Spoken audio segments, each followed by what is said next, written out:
Julie Gaillet complètement enfermée au début de ça avec François Hollande, je dépérissais.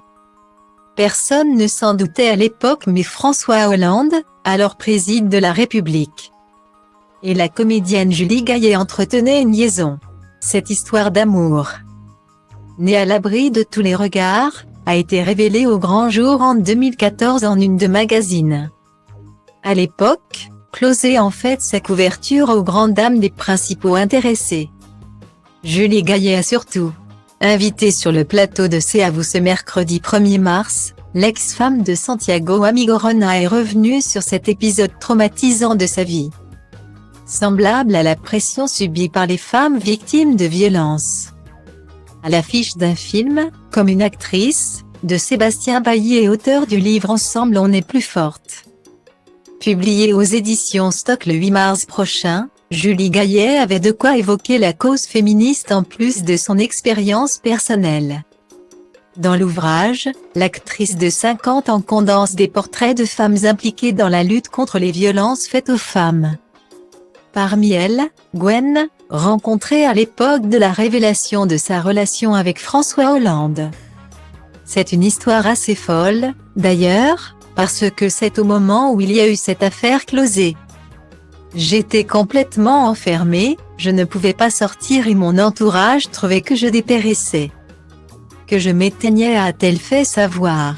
Julie Gaillet avait mis en place des subterfuges pour échapper à la vigilance des curieux. Une amie s'est déguisée en moi et a fait semblant de rentrer dans une voiture et de partir en courant.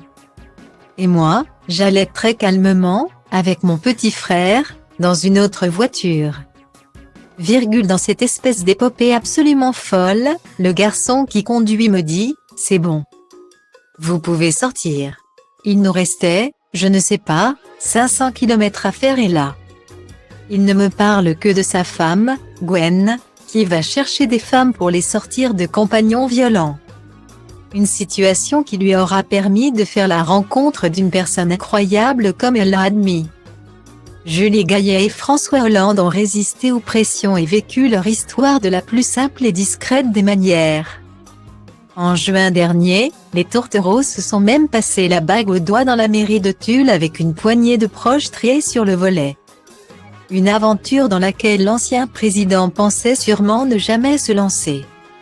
Lui qui n'était pas vraiment d'accord pour se marier a finalement changé d'avis, ça a été considérable.